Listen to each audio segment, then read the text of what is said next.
সংগ্রাম, নওশাদ ভাইয়ের সংগ্রাম। নওশাদ ভাইজান আপনাকে জানাই স্বাগতম। নওশাদ ভাইজান আপনাকে জানাই স্বাগতম। করে নিচ্ছে ব্যাসপরিয়া সাইদুল ভাই। এ ভাইজান ভাইজান ভাইজান জিন্দাবাদ। এ ভাইজান ভাইজান ভাইজান জিন্দাবাদ। এবার ফুলির তোড়া দিয়ে ভাইজানকে বরণ করে নিচ্ছেন শামীম। শামীমকে ফুলির তোড়া দিয়ে ভাইজানকে বরণ করে নেওয়ার জন্য অনুরোধ করব। সাথে সাথে শাল দিয়ে এবং উত্তরায়ণী দিয়ে ভাইজানকে বরণ করে নিচ্ছেন ইস্তাক ভাই ও শামীম।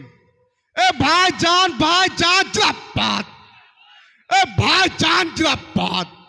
এ বাংলার একমাত্র প্রতিবাদী কণ্ঠ নওশাদ সিদ্দিকী ভাইজান জিন্দাবাদ। এ ভাইজান ভাইজান ভাইজান জিন্দাবাদ। পিছনে যারা চেয়ারে বসে আছে অসুবিধা হচ্ছে, পিছিয়ে যান ভাই। আপনাদেরকে এইদিকে আসতে হবে ভাই, আপনাদের বলছি বাইরের দিকে আসতে হবে, এইদিকে দাঁড়ালে হবে না। इसके अंदर जो भी है इसको निकालो, जाओ। পিছিয়ে যেতে হবে ভাই, যারা চেয়ারে বসে আছে অসুবিধা হচ্ছে তাদের, আপনারা পিছিয়ে যান।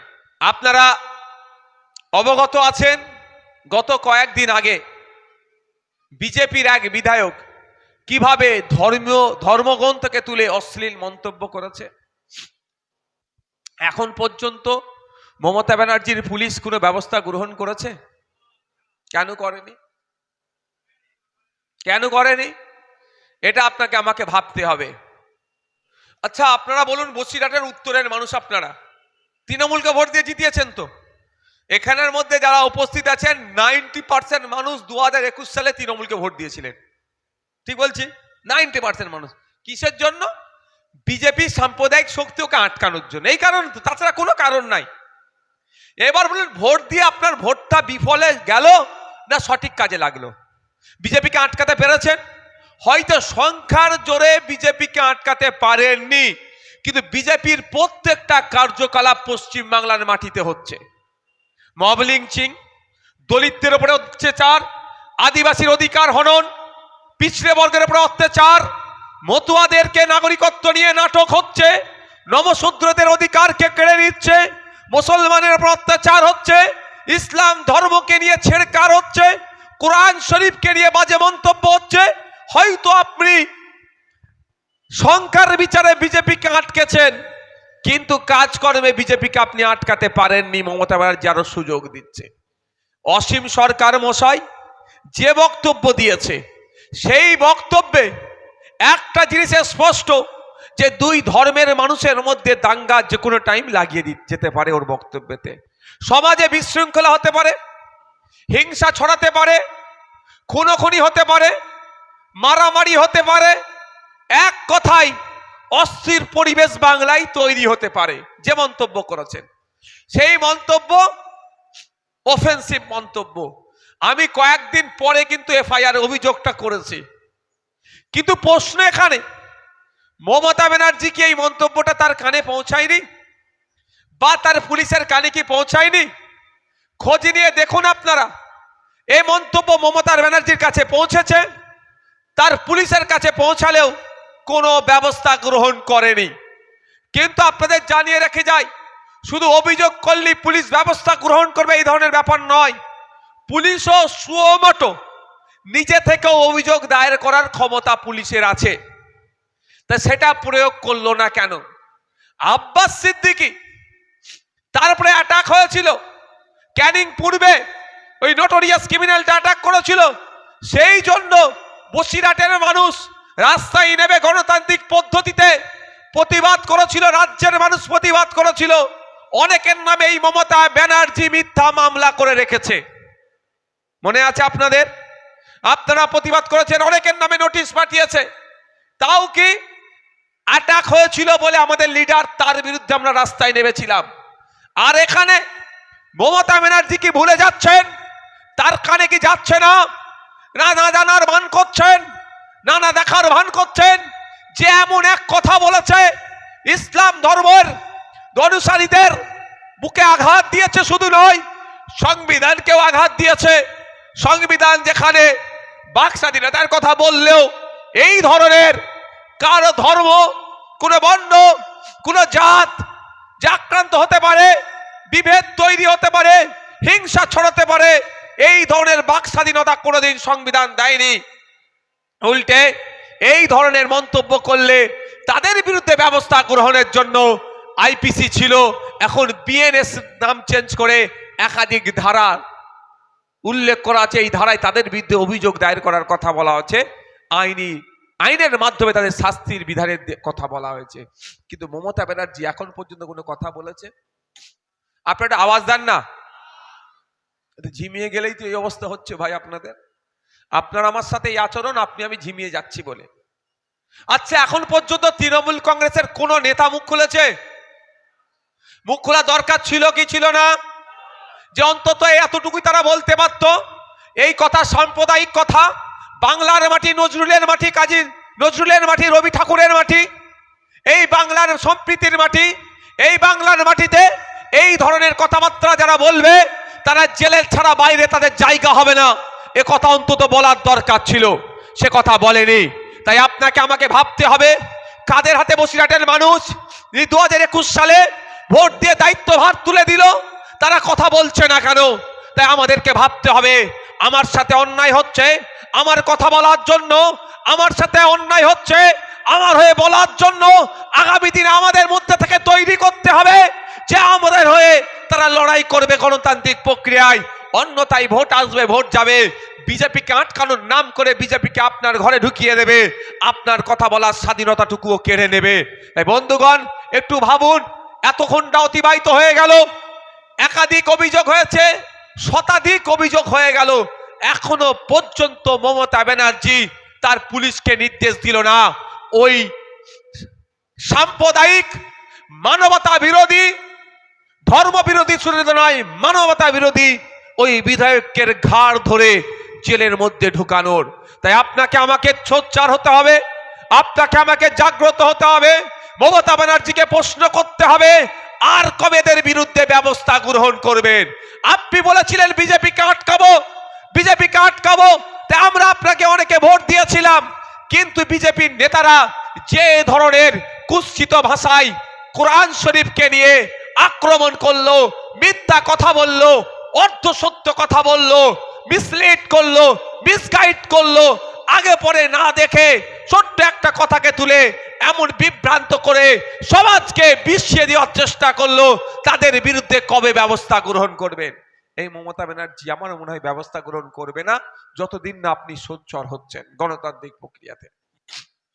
200-র অধিক ভাই মামলা হয়ে গেছে, প্রায় 200-র অধিক অভিযোগ দায়ের হয়েছে।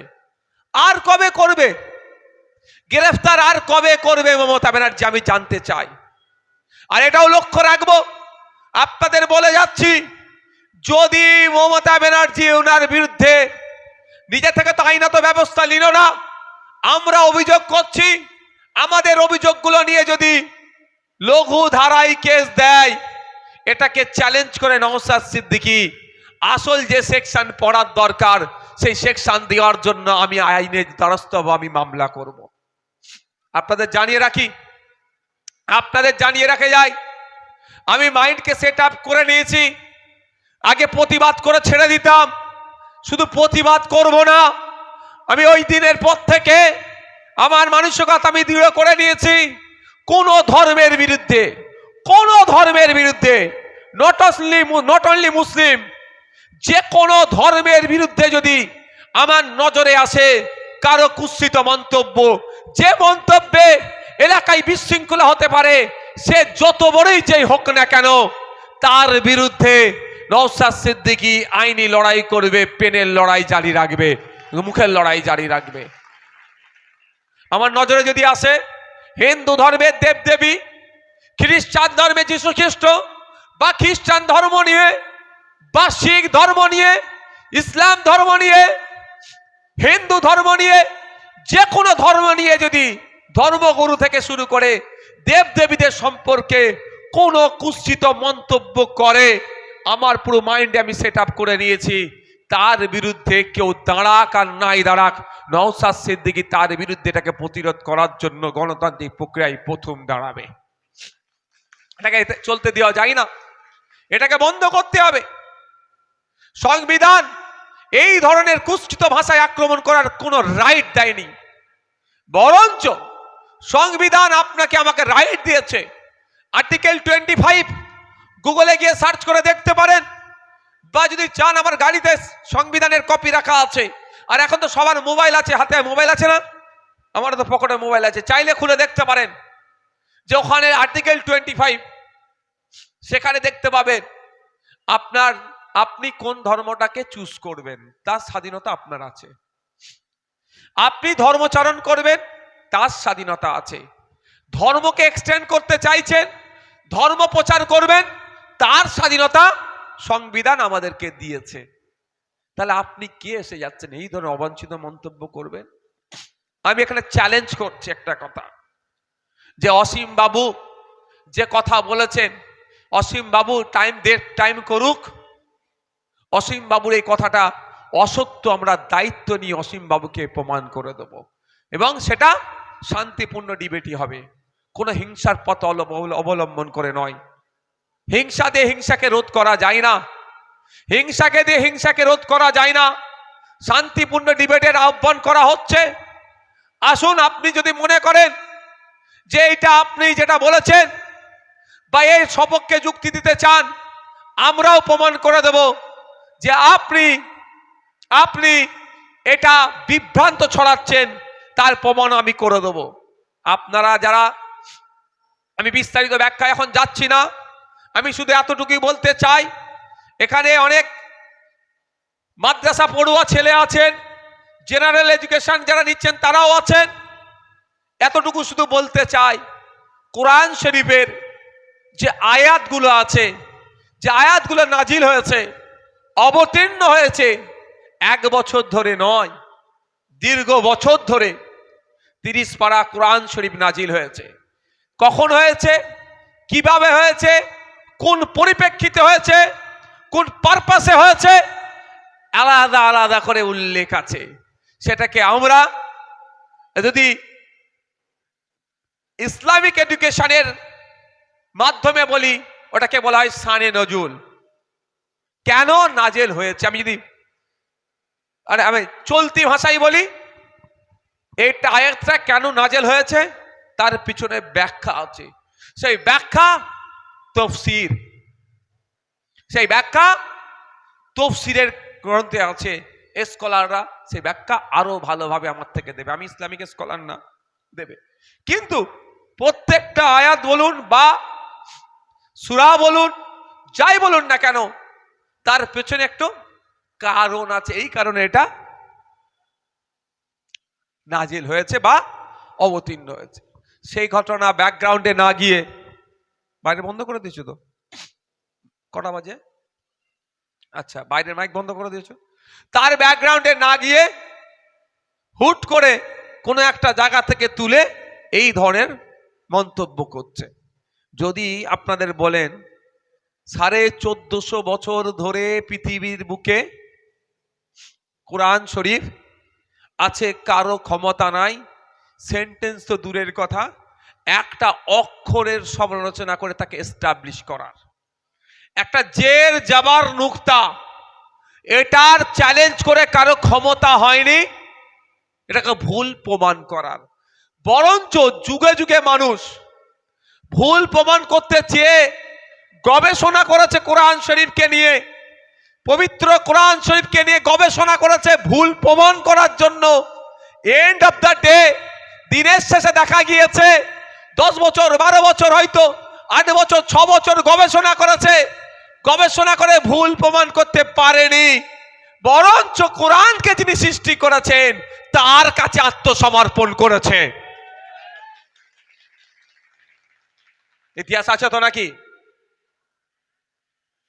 আমি আজকে এটা কোরআন শরীফকে হয়েছে বলে বলছি না, কালকে আমার নজরে যদি পড়ে অন্য কোনো ধর্মগ্রন্থকে নিয়ে এই ধরনের মিথ্যাচার, অনাচার, বিভেদমূলক কথাবার্তা, আমি আপনাদের কথা দিয়ে যাচ্ছি, নওশাদ সিদ্দিকী ওই ধর্মগ্রন্থের পাশে দাঁড়িয়ে যারা মিথ্যাচার অনাচার করবে তাদের বিরুদ্ধেও আইনত লড়াই করবে।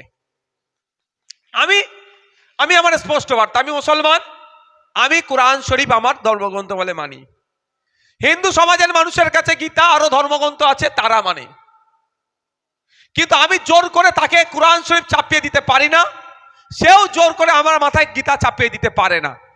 কিন্তু একে অপরকে রেসপেক্ট করতে হবে, একে অপরকে সম্মান দিতে হবে। ওটা তার ধর্মগ্রন্থ, এটা আপনার ধর্মগ্রন্থ, দুটোকেই সম্মান দিতে হবে, তাহলে প্রকৃত ধার্মিকের পরিচয় হবে। আপনি যদি কোরআন শরীফ মানছেন, অন্য ধর্মগ্রন্থ গেলে খিল্লি করছেন, কোরআন শরীফ আপনার সঠিক মানা হচ্ছে না। আপনি কোরআন শরীফ যদি সঠিক মানেন, কোরআন শরীফের মধ্যেই উল্লেখ আছে নিজের ধর্মকে পালন করো, অপর ধর্মকে রেসপেক্ট করো। প্রকৃত যদি কোরআন শরীফ মাননেওয়ালা আপনি হন, আপনার কাজ হবে নিজের ধর্মকে পালন করবেন, অপরের ধর্মকে রেসপেক্ট করবেন। ঠিক একইভাবে আমি গীতা পড়িনি, বাইবেল আমি পড়িনি, বা অন্য কোনো ধর্মগ্রন্থ আমি পড়িনি, আমার এটায় প্রত্যেক ধর্মে বলে শান্তির কথা, নিশ্চিতভাবে হয়তো সেন্টেন্সের অন্য কোনো ভাবে দিয়ে সেখানেও বলা আছে, থাকতে পারে, আমি পড়িনি বলতে পারবো না। অন্য ধর্ম সম্পর্কে কোনো কুকথা বলতে পারমিট করে না। তাই বন্ধুগণ, আমি আবারও ফিরে আসছি মেন জায়গাতে। তাহলে আপনার ওপরে অত্যাচার হলো, আপনার কোরআন শরীফকে নিয়ে বাজে মন্তব্য হলো, আপনার কোরআন শরীফকে নিয়ে ছেড়খাড় হলো, এবং সে অশ্লীল ভাষা প্রয়োগ করলো। এটার সমাধান কিভাবে হবে বলেন? আপনি ঘিরে ওনাকে এ করবেন নাকি? এটা সমাধান? এটা সমাধান নয়। এই না, আপনি ঘিরে তার কাছ থেকে জবাব চান, সেই জন্য আপনার হাতে আইন তুলে দিয়েছে দেশ। কি আইন তুলে দিয়েছে? সেকশন ধরে উল্লেখ আছে, সাম্প্রদায়িক দাঙ্গা বাঁধতে পারে যদি এমন কথা হয়, এই সেকশনে ওর এত ধারা মামলা হবে, এই সেকশনে ওর নামে মামলা করো, ওকে কোর্টের মাধ্যমে শাস্তির ব্যবস্থা করো। আপনি আইন হাতে তুলে নিতে পারবেন না। এটা কে বলছে?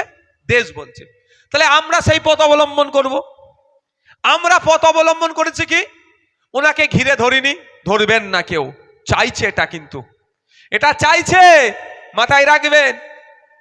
আমি কি সমগ্র মতুয়া সমাজের মানুষ বা হিন্দু সমাজের মানুষ এই কাজটা করেছে? করেছে একটা ওই অসভ্য লোকটি।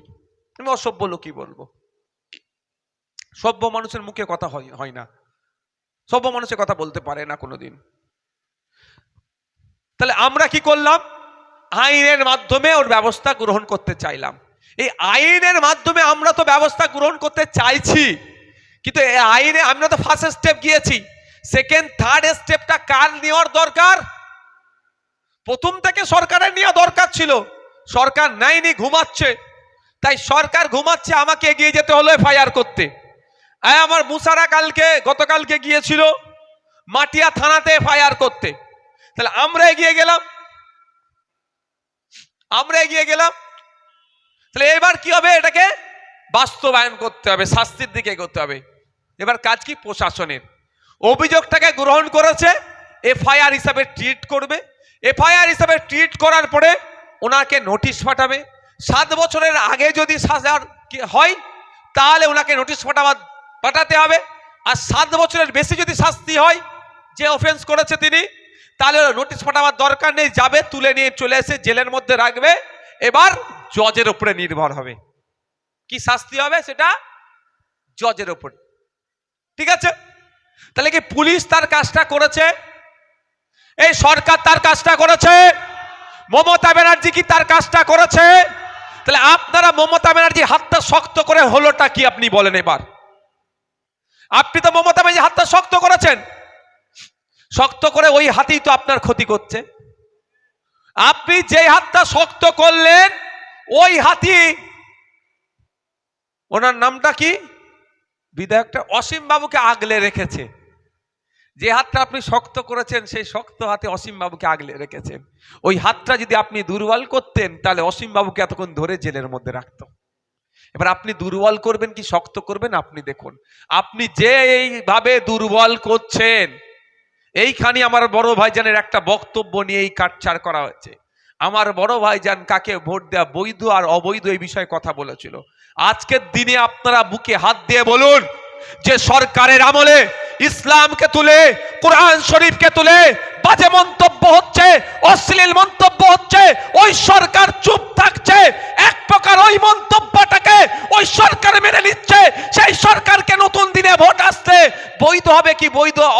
আপনারা হাত দিয়ে বলুন বুকে, বলুন বৈধ হবে তো না অবৈধ হবে? আমি এটা ইসলামিক মঞ্চ নয়, বৈধ অবৈধর আমি ফতোয়া দেব না, আপনারা নিচেরা ভাবুন। ইসলামিক মঞ্চ হলে, আমি ইসলামের কোনো বক্তা হলে আমি এটা বলে দিতাম, আমি রাজনীতির বক্তা, আমি ফতোয়া ফারাইজ দিতে পারবো না, আপনার হাতে ছেড়ে দিলাম। এটাই তো আমার বড় ভাইজান বলেছে নাকি, কেন ভোট দেওয়া অবৈধ, সেই প্রসঙ্গটা না দিয়ে শুধু ভোট দেওয়া অবৈধ বলেছে। তাদের হয়ে আবার অনেকে চাটুকারিতা করছে যে আব্বাস সিদ্দিকী ভুল বলেছে।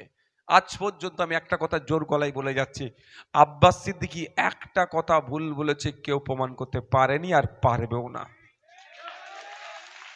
আর যাদের জ্ঞানের অভাব, জ্ঞানের কম আছে, তারা এটাকে নিয়ে হই হই করেছে, তাদের পাবলিসিটি নেওয়ার জন্য, আব্বাস সিদ্দিকীকে অপমান করার জন্য। কিন্তু দিনের শেষে আব্বাস সিদ্দিকী ভাইজানের বক্তব্য এস্টাবলিশ হয়েছে, তিনি সঠিক বলেছেন।